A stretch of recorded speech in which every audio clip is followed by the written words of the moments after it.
On this week's episode, we're going to talk about why we love annuities, but why we don't like annuitization.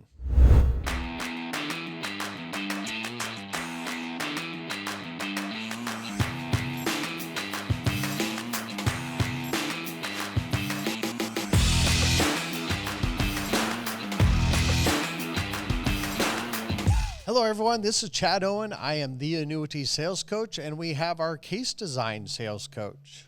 Yeah, we're going to run with that for a while. It's kind of fun. It's like my favorite thing to do is case design. Well, that's why you have no life, but that's why I end up at some coffee shop on Sunday afternoons after church writing blogs and trying to teach about these annuities and how they work. And I've got like 16 pages on my computer again. Yeah, no.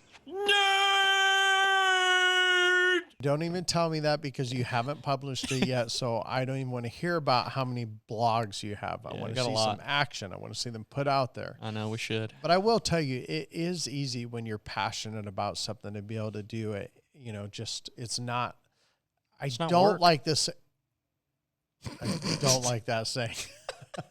I hate that saying. I knew what you were going to say. God. It's like, if you love what you're doing, you'll never work a day in your life. That's bull. That is such a lie. Oh, man. I work my tail off and I love what I do probably 70% of the time.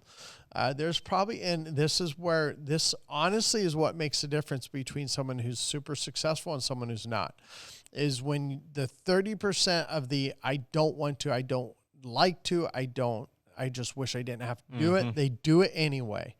And man, there's calls. I'm actually starting to enjoy calls now, but it's because about 5 months ago, something I said, I'm going to stop saying I don't like calls. And it literally has shifted the way I look at that. I don't mind calls anymore. It's something I enjoy. And I think it's because for over a decade, I say, I hate making calls. I hate making calls. I hate making calls. Well, guess what? Think about that. If I go, I don't like my wife. I don't like my wife. I don't like my wife. I don't like my wife. Eventually, I'm not going to like my wife. That's true. But if I go, I love her, I love her, I love her, I love her, I love her.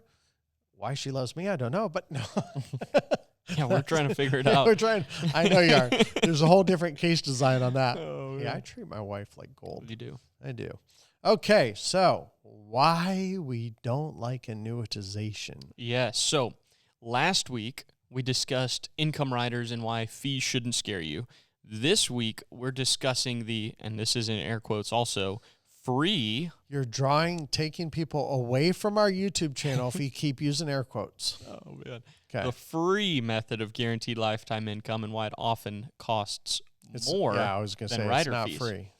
Free. It gets looked at as free, but what you end up giving up for it, I think, is a bigger cost. 100%. There was actually a recent forum I was interacting on, a thread of messages, and the general topic was, what's something about annuities that you hate? Mm-hmm. And I commented one word, annuitization, because I just don't see the need for it. Yeah, and that got some pushback. There's a lot of people out there that don't view it the same way. Industry experts even that don't view it the same way. And I probably, because you're probably the most influential mentor for me in the business over the years. I'd say in life, but anyway. I have kind of adopted your view of annuitization. I will say, though, that I think personally I would see more value in annuitization if income riders had never been invented. Well, of course. I get that, because annuitization is literally a pension.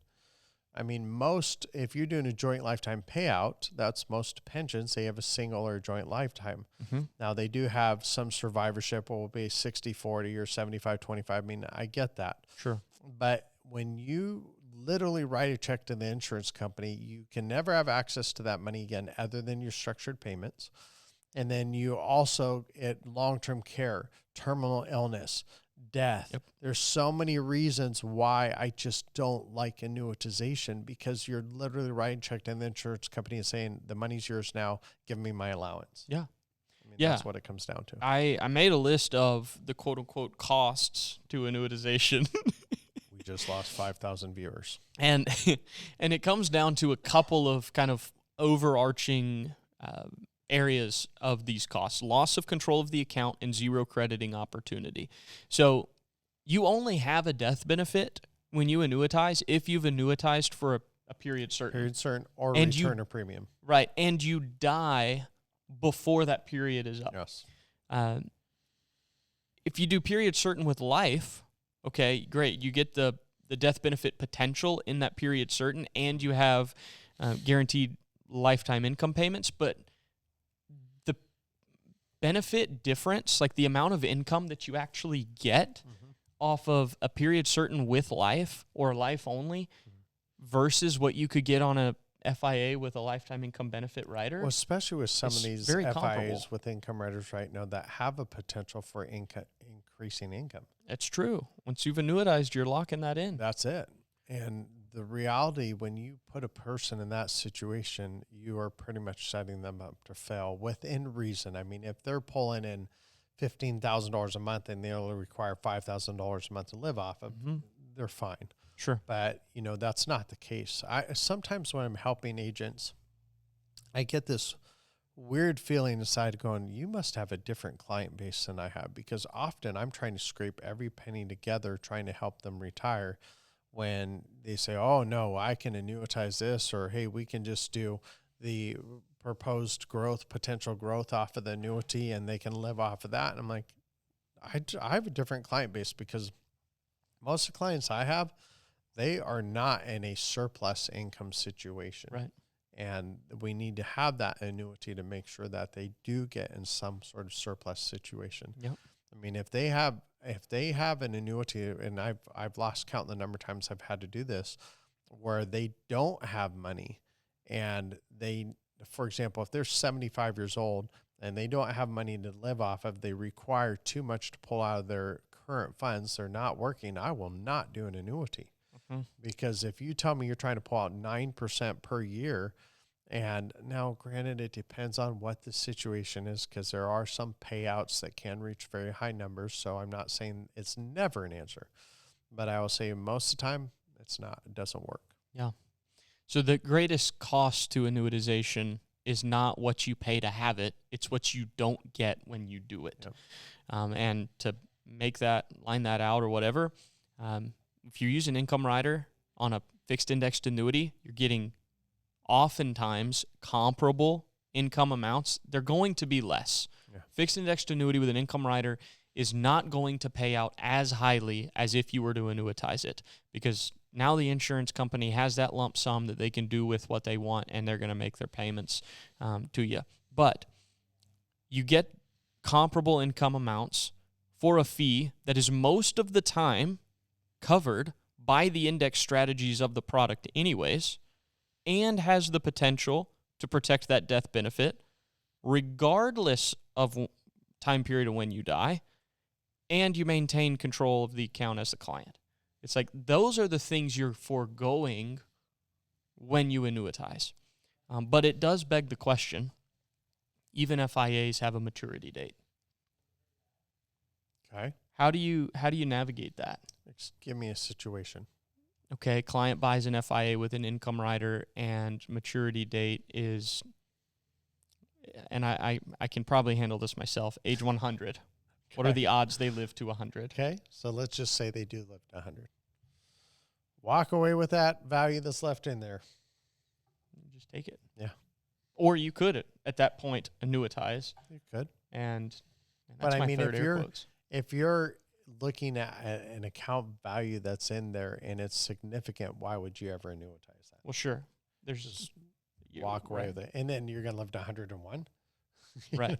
I mean, so the argument there, and I ask for agent's sake, right, is because even if we're using fixed indexed annuities with income riders, we can't get away from that maturity date. We can't get away from annuitization in totality, but you can in effect. I don't know if I've ever had a client in 18 plus years that's ever lived beyond 100. And not every FIA is going to have 100 as a maturity date. Some is less, some is more. A few in early 90s, maybe mid 90s, but I don't think I've had anybody that's that old. Now, granted, being in business for 18 years, even if I would have had, that could easily happen. But I've really done annuities strong for the past 15 years, 14 years, since 2008. So that's an interesting scenario because, well, back in those days, though, the income riders, if you had a good income rider, you did not have a good index. Nowadays, you can have a good income rider and a good index. It's true. So times have changed. And I think it will only get better, too. I really do. I think annuities are adapting very well to longevity. I really, really do. Way better than Social Security. Sure. I mean, way better. Yeah. The oldest person I ever knew lived to be 103, happened to also be the wealthiest person I've ever known. Had basically no breaks on the amount that he could live on. His wife lived to be 99. Why didn't you get any money from that? You clearly were not the favorite. I wasn't the favorite. But argument being, where there is surplus, where there is more than necessary, there tends, and this goes right back to what we talked about last week with lifetime income benefit riders. Where there's surplus, there tends to be more joy. There tends to be just happier living. Yeah. They do more things, and because they're doing more things, they're living for more. You mean the rocking chair doesn't get them? No. I don't know. Not nearly as frequently. Oh, we do. You know what? We do have Stress and Rocking Chairs books. So if you want to bulk order them, go to stressandrockingchairs.com. Once again, not a shameless plug. That has helped more agents close deals. I would say, and I'm not saying this because I wrote it. I'm saying it because I wrote it and I had a team that put it together to help me write it to where anybody could understand it. Mm-hmm. In other words, not using financialese because it's easy for me to talk over someone's head. Fortunately, I've learned very well not to do that to clients. If I start to see them kind of tilt their head like a puppy, I'm like, okay, wait a second. I just said something that they don't understand. But that Stress and Rocking Chairs book, you buy in bulk of 50 and you hand that out. Well, I'm not the author. Okay. Then you say, my mentor wrote this book. Yeah. I did it for years. I've only had that book, I think, for 5 years, probably 4 or 5 years, five-ish years. But the point is before that, I had to use my mentor's book. Yeah. And, I'm telling you, if you're going to use it, we talk about annuitization. We talk about FIAs. We talk about fixed annuities. We talk about variable annuities. Sure. We talk about the importance of income in a way that people can understand. Right. But didn't plan on talking about that, but man, I'm telling you, when I hear the stories that you tell me about an agent that handed out a book. I've had a handful of agents that have told me, so this means there's more agents out there that it's happened to and they haven't told me, but a handful of agents have told me, Caleb, I left the book with a prospect, a client that I met with once. They went through it and they called me back asking, how can we move forward with the concepts in this book? Yep. I mean, it does, like, you want to use the term, does a selling for you while you're gone. A whole seminar system based off of that. We are. Yep. It's going to be good. So, annuitization That was an awkward versus pause. income. Okay, let's go. There are situations where annuitization is necessary. It's the option. But most of the time, Incredibly rare. it is rare. Example, 50-year-old that needs income right away. Annuitization. Someone who literally you have to squeeze every little penny out of every little dollar and they're over 80. That's another reason. Sure. I mean, there's Time frames on inherited IRAs depending on Yeah. when they're actually getting around to you. There are FIAs that will honor the it's the secure.